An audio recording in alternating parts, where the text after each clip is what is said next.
नमस्कार सभी को। Welcome to our YouTube channel Gurukul studies. आज हम माइक्रोप्रोसेसर 8085 के इंटरनल आर्किटेक्चर को डिस्कस करेंगे। ये उसका फर्स्ट पार्ट है। इसमें हम इंटरनल आर्किटेक्चर के कुछ कंपोनेंट्स को पूरा डिटेल्स में पढ़ेंगे, जो कि एक इंपॉर्टेंट रोल प्ले करता है कोई भी प्रोग्राम को एग्जीक्यूट करने में। और इंटरनल आर्किटेक्चर के प्रोसेसिंग को जानने के लिए इंटरनल आर्किटेक्चर के एक एक कंपोनेंट्स के बारे में जानना इंपॉर्टेंट है। तो स्टार्ट करते हैं। आज हम accumulator, temporary registers, flag, instruction register, instruction decoder, general purpose register, stack pointer, program counter, incrementer, decrementer को डिटेल्स में पढ़ेंगे। ये एड्रेस बस, डाटा बस एंड एएलयू को पिछले वीडियो में डिस्कस कर चुके हैं। ये बसेस और भी पूरा क्लियर होगा जब माइक्रोप्रोसेसर के टाइमिंग डायग्राम को डिस्कस करेंगे।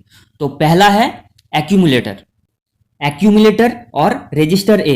Accumulator ALU arithmetic logic unit का पार्ट है और ये 8 बिट का रजिस्टर है, मतलब 8 बिट का डाटा को स्टोर कर सकता है। Accumulator arithmetic and logical operations को परफॉर्म करता है और IO related operations and result को स्टोर कर सकता है और साथ ही साथ डाटा को शॉर्ट टर्म के लिए भी स्टोर करता है। कोई भी 2 ऑपरेंड्स का अरिथमेटिक एंड लॉजिकल ऑपरेशन में एक ऑपरेंड ऑलवेज एक्यूमुलेटर में रहता है और अरिथमेटिक एंड लॉजिकल ऑपरेशन का जो भी रिजल्ट आएगा वो भी एक्यूमुलेटर स्टोर करता है। यूजर एक्सेस कर सकता है इस रजिस्टर को कोई भी एप्रोप्रिएट इंस्ट्रक्शन देकर। Some other operations like complementing, decimal adjusting, यह भी एक्यूमुलेटर में ही परफॉर्म होता है और माइक्रोप्रोसेसर 8085 को एक्यूमुलेटर बेस्ड माइक्रोप्रोसेसर भी बोला जाता है। Number 2, temporary registers. ये भी ऑपरेंड्स के लिए एक 8 बिट का रजिस्टर है।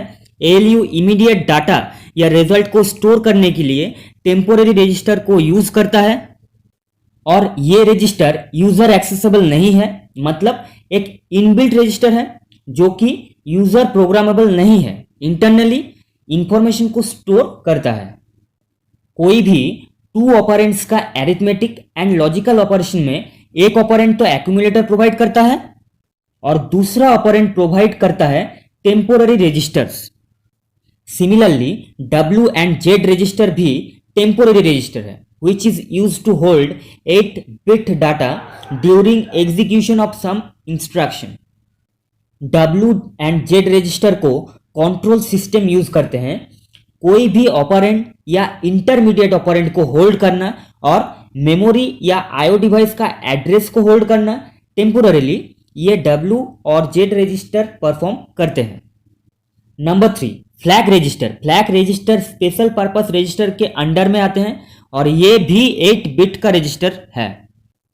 Flag register is a group of 5 flip flops, मतलब 5 फ्लिप फ्लॉप्स का एक ग्रुप है जो कि कोई भी ऑपरेशन का जो भी रिजल्ट आया है उसका स्टेटस और कंडीशन को शो करता है। In one word, it shows status of result. Flag register ALU के साथ कनेक्टेड भी रहता है। कोई भी ऑपरेशन एएलयू में परफॉर्म होने के बाद रिजल्ट इंटरनल बसेस के थ्रू एक्यूमुलेटर या मेमोरी में ट्रांसफर होता है, बट जो रिजल्ट का स्टेटस है, जो डाटा कंडीशन है, वो फ्लैग रजिस्टर शो करेगा। अब क्वेश्चन है कि फ्लैग रजिस्टर डिफरेंट ऑपरेशंस के रिजल्ट का स्टेटस कैसे शो करते हैं, तो देखते हैं। ये हैं फ्लैग रजिस्टर के bit positions. D0 to D7 इसके 8 बिट्स और 1 बिट मतलब 0 और 1, ये समझना है पहले। अब 5 फ्लिप फ्लॉप्स को कहते हैं CY, मतलब carry flag, P parity flag, AC auxiliary carry flag, Z zero flag, S sign flag. अब एक एक करके डिस्कस करेंगे पूरा। कैरी फ्लैग, फ्लैग रजिस्टर के 0th बिट में ये रहता है। कोई भी एएलयू ऑपरेशन का रिजल्ट अगर कैरी में आता है तो कैरी फ्लैग इज सेट और अदरवाइज इट इज रीसेट। अब रिजल्ट कैरी में मतलब क्या, जो रिजल्ट ऑपरेशन के बाद आया है वो मोर देन 8 बिट का है, इससे हम कैरी कहते हैं। तो अगर कैरी फ्लैग सेट शो करता है मतलब ऑपरेशन में कैरी हुआ था, ये स्टेटस हम लोगों को शो करेगा। पैरिटी फ्लैग, फ्लैग रजिस्टर के सेकंड बिट में ये रहता है। ये फ्लैग टेस्ट करता है number of ones in the accumulator, मतलब कोई भी एलयू ऑपरेशन के बाद रिजल्ट जो कि एक्यूमुलेटर में स्टोर है वो अगर इवन नंबर ऑफ वंस को होल्ड करता है then this parity flag is set, और इससे इवन पैरिटी भी बोलते हैं। अदरवाइज ये अगर ऑड नंबर ऑफ वंस को होल्ड करता है then the flag is reset, और इसको ऑड पैरिटी बोलते हैं। और इससे भी सिंपल में बोले तो क्या, 1 बिट मतलब 0 और 1, ठीक है। अगर 1 है, ये बिट 1 है तो even parity that is set, और ये बिट अगर 0 है तो odd parity that is reset. Auxiliary carry ये फ्लैग रजिस्टर के 4th बिट में रहता है।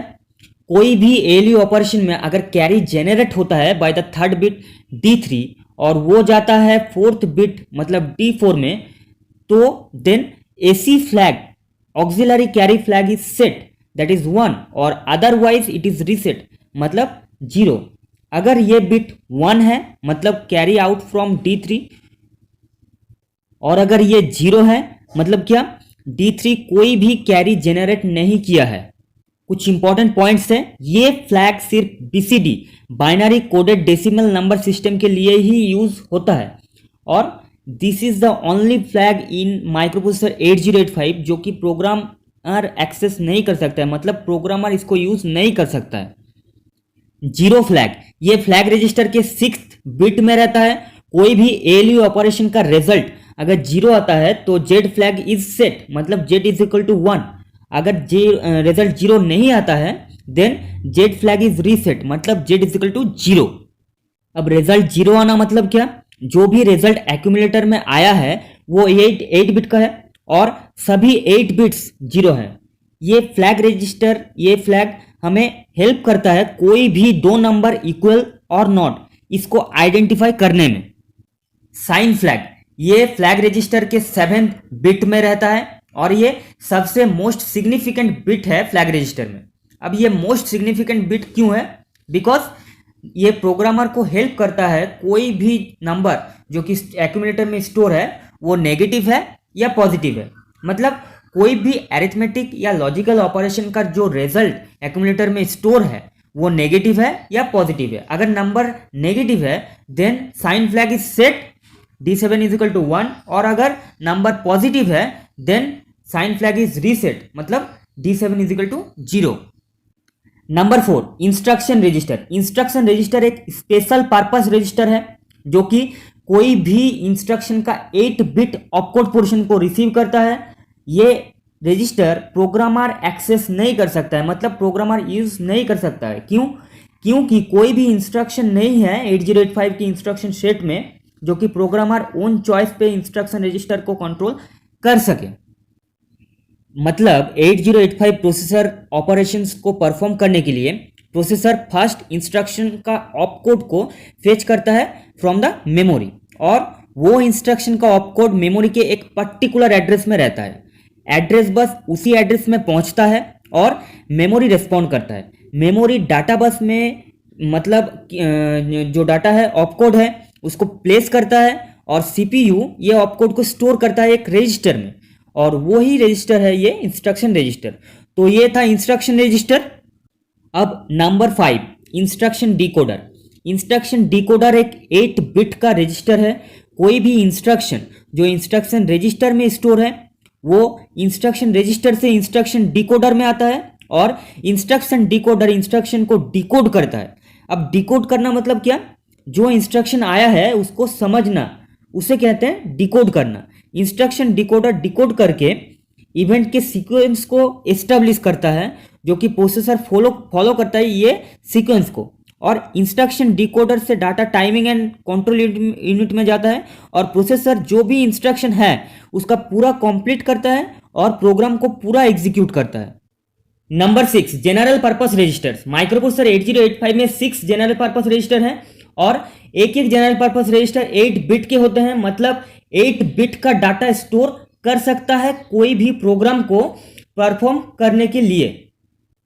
ये 6 जनरल पर्पस रजिस्टर हैं B, C, D, E, H, L, और ये रजिस्टर को एज ए कॉम्बिनेशन में भी यूज कर सकते हैं एज BC, DE, HL कोई भी 16 बिट ऑपरेशन को परफॉर्म करने के लिए।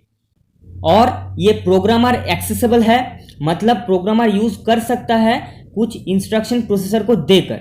और ये रजिस्टर टेम्पोररी डाटा को स्टोर या कॉपी करने के लिए भी होते हैं, उसके इंस्ट्रक्शन है 8085 के इंस्ट्रक्शन सेट में।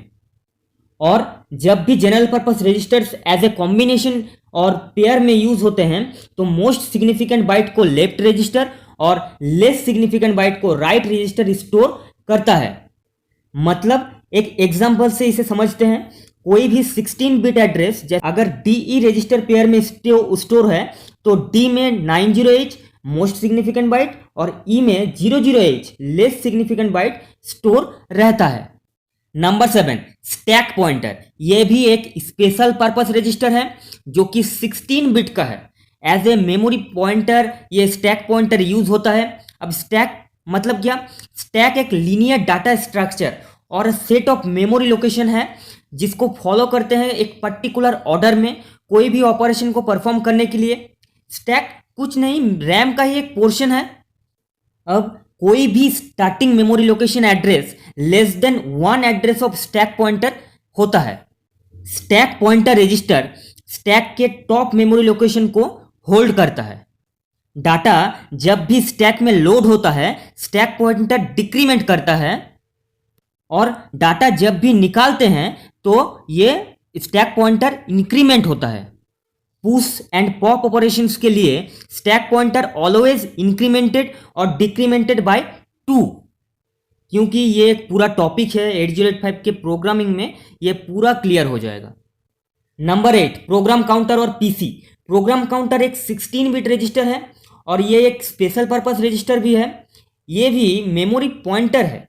प्रोग्राम काउंटर पॉइंट करता है मेमोरी के एक एड्रेस को जहां से नेक्स्ट इंस्ट्रक्शन को फेच मतलब लाना है, और जब मशीन कोड या इंस्ट्रक्शन फेच हो जाता है तो प्रोग्राम काउंटर इंक्रीमेंटेड बाय 1 मतलब 1 इंक्रीमेंट हो जाता है नेक्स्ट मेमोरी लोकेशन को पॉइंट करने के लिए। तो ये था प्रोग्राम काउंटर। अब आता है नंबर 9, इंक्रीमेंटर और डिक्रीमेंटर रजिस्टर को में। ये एक 16 बिट और एक स्पेशल पर्पस रजिस्टर है। कोई भी रजिस्टर या मेमोरी लोकेशन को 1 हाउस इंक्रीमेंट या डिक्रीमेंट करने के लिए। मतलब कोई भी 8 बिट रजिस्टर और मेमोरी लोकेशन इंक्रीमेंटेड और decremented by 1। 16 bit registers, program counter और स्टैक पॉइंटर कोई भी इंक्रीमेंट या डिक्रीमेंट करने के लिए यूज होता है। तो बस आज के लिए इतना ही। मिलते हैं 8085 के इंटरनल आर्किटेक्चर का पार्ट 2 वीडियो लेकर जल्द ही। तब तक के लिए खुश रहिए और गुरुकुल स्टडीज चैनल को लाइक, शेयर एंड सब्सक्राइब कर लीजिए। थैंक यू दोस्तों।